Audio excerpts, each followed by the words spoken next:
Especially ابھی ہم اس رمضان کو ہی دیکھ لیں، تو جب ہمیں آخرت میں نہیں کہا جائے گا کہ یار کتنے دن گزارے دنیا میں، تو ہمیں لگے گا کہ بس ہم کچھ دن یا کچھ پل ہی گزار کے آئے ہیں دنیا میں. کیونکہ ہمیں بھی یہ اس بات کا اندازہ ہو رہا ہے نا کہ ابھی جمعہ آتا ہے، پھر اگلا جمعہ ایسا لگتا ہے 2 دن بعد ہی آ گیا. تو یہ جو وقت کا تیزی سے گزرنا ہے، اس سے ہمیں اندازہ ہو رہا ہے کہ دنیا کی حقیقت کیا ہے. ایک پلک جھپکتے میں گزر جائے گی، اور ہمیں پتہ بھی نہیں چلے گا کہ ہم 60 سال، 65 سال، 70 سال، یہی ایک ایوریج ایج ہے نا آج کل کی، یہ ہم گزار کے دنیا میں آ گئے ہیں. اس میں جن لوگوں کے بارے میں اللہ تعالیٰ نے یہ ارشاد فرمایا ہے کہ ان کی بخشش شب قدر میں بھی نہیں ہوگی، اس کی ایک فہرست ہے، اس کا ایک انہوں نے، اللہ تعالیٰ نے بیان کیا ہے کہ کن کن لوگوں کی بخشش نہیں ہوگی. ان میں سے ایک ہے رشتہ داروں سے قطع تعلقی کرنے والا بھی.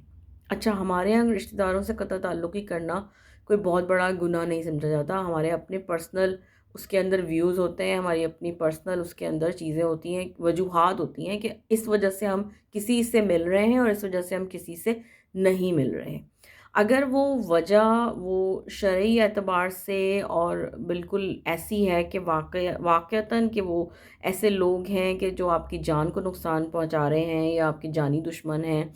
یا کچھ اور ایسا وہ ہے، تو وہ شاید علماء کرام اس کے اندر کیا مطلب کتنی حد تک کہ اس میں کیا وہ دے سکتے ہیں اسپیس، یہ میں نہیں جانتی. لیکن ایک جو چیز ہے جو کہ ہمارے یہاں بہت کامنلی ہوتی ہے، بہت کامن ہوتی ہے، وہ یہ ہوتی ہے. میں ان تمام اپنی ماؤں سے، اپنی بہنوں سے، اپنی سب بیٹیوں سے، سب سے میں معذرت کے ساتھ یہ بات کر رہی ہوں. اسپیشلی میں خواتین کو اس میں اس وقت مخاطب کر کے بات کر رہی ہوں، کیونکہ یہ کام، یہ جو گناہ ہے، یہ میجورٹی مطلب زیادہ تر خواتین سے سرزد ہوتا ہے. کبھی کبھار ان سے نادانستگی میں ہو جاتا ہے، مطلب انہیں نہیں احساس ہوتا، انہیں نہیں پتہ چلتا کہ وہ کتنا بڑا گناہ کر رہی ہیں، اور کبھی کبھار وہ جان بوجھ کے کرتی ہیں. مرد حضرات بھی کر رہے ہوتے ہیں، لیکن میں یہ والا جو اس پوائنٹ پہ بات کر رہی ہوں، یہ موسٹلی جو ہے یہ خواتین سے غلطی سرزد ہوتی ہے. وہ یہ ہے کہ ہمیں اپنے اختلافات، اپنی ناپسندیدگی، اپنی نفرت، اپنا اپنا بغض، اپنا کینہ، اپنی جیلسی اپنے بچوں میں ٹرانسفر کر دیتے ہیں. ہم پوری ایک نسل خراب کر دیتے ہیں اور ہمیں اس بات کا احساس تک نہیں ہوتا. ہم اپنا غصہ، جو کہ ہم اپنی فرسٹریشن ہے جو ہماری، جو ہم کسی کے سامنے بھی نہیں نکال پا رہے،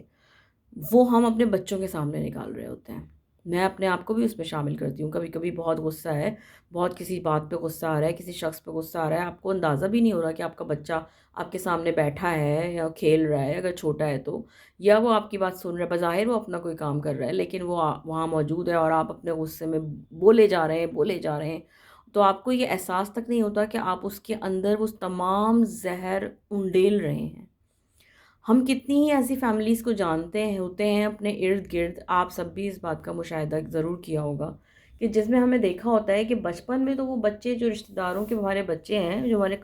قریبی عزیزوں کے بچے ہوتے ہیں، لائک جیسے ہمارے ماموں، خالہ، چچا، تایا، پھپھی، وہ بچپن میں تو بہت ایک دوسرے سے پیار کرتے ہیں، کھیل رہے ہوتے ہیں ایک دوسرے کے ساتھ وقت گزار رہے ہوتے ہیں. لیکن جیسے جیسے وہ بڑے ہونا شروع ہوتے ہیں، ان کے اندر ایک دوسرے کے لیے نفرت پیدا ہونی شروع ہو جاتی ہے، جیلسی پیدا ہونی شروع ہو جاتی ہے، کمپیریزن پیدا ہونا شروع ہو جاتا ہے. کیوں؟ اس کا ریزن کیا ہے؟ یہ کبھی ہم لوگوں نے اس کو سمجھنے کی ضرورت نہیں محسوس کی. یہ اس کا ریزن یہی ہوتا ہے کہ جو مائیں ہوتی ہیں، وہ اپنی فرسٹریشن، اپنا غصہ، اپنی ناپسندیدگی، اپنے اختلافات، اپنے جھگڑے اپنے بچوں میں منتقل کر رہی ہوتی ہیں. جیسے میں نے پہلے کہا کہ کبھی کبھی وہ یہ کام نادانستگی میں کر رہی ہوتی ہیں، اور کبھی کبھی وہ یہ ایسا کام جان بوجھ کے کر رہی ہوتی ہیں. تو جو یہ طاق راتیں شروع ہو رہی ہیں، اس میں دست بستہ یہ میری ایک گزارش ہے ان تمام اپنی بہنوں سے، اپنی ماؤں سے، اپنی بیٹیوں سے، ان تمام خواتین سے کہ جو یہ کام کر رہی ہیں، پلیز پلیز پلیز اپنے جھگڑے کو، ایک تو پہلی بات یہ ہے کہ بہت کوشش کریں کہ ہو سکتا ہے کہ آپ کا وہ جھگڑا جس کو کہ آپ بہت بڑا سمجھ رہی ہیں، اور جس میں آپ کو ایسا لگ رہا ہے کہ اگلا بندہ مکمل طور پر مجرم ہے اس چیز کا، اس کی پوری تحقیق کریں جہاں تک ممکن ہو سکتا ہے. صرف گمان پر، آپ کو پتہ ہے بعض گمان گناہ ہوتے ہیں، کیونکہ ہم یہ گمان کر لیتے ہیں، ہم یہ سمجھ لیتے ہیں کہ ایسا اس نے کیا ہوگا یا ایسا اس نے کہا ہوگا. در حقیقت ایسا نہیں ہوتا، اور ہمارے اس عمل کی وجہ سے ہمیں جنت سے نکال کر جہنم میں بھی ڈالا جا سکتا ہے، کیونکہ ہم نے اس انسان کے اوپر بہتان لگایا ہوتا ہے، اس پہ الزام لگایا ہوتا ہے اس کام کا جو اس نے نہیں کیا ہوتا۔ تو میری یہ گزارش ہے کہ پہلے تو اپنے جھگڑے کو، اپنی اپنی لڑائی کو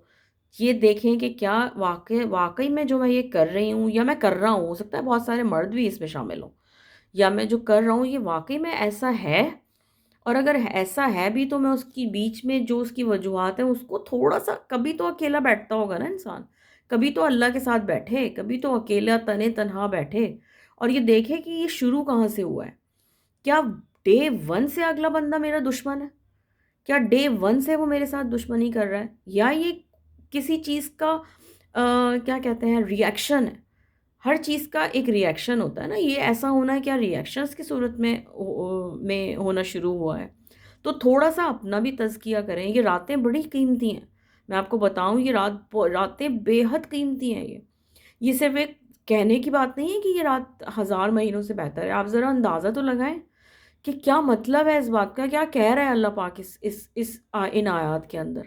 جو سورہ قدر کی آیات ہیں۔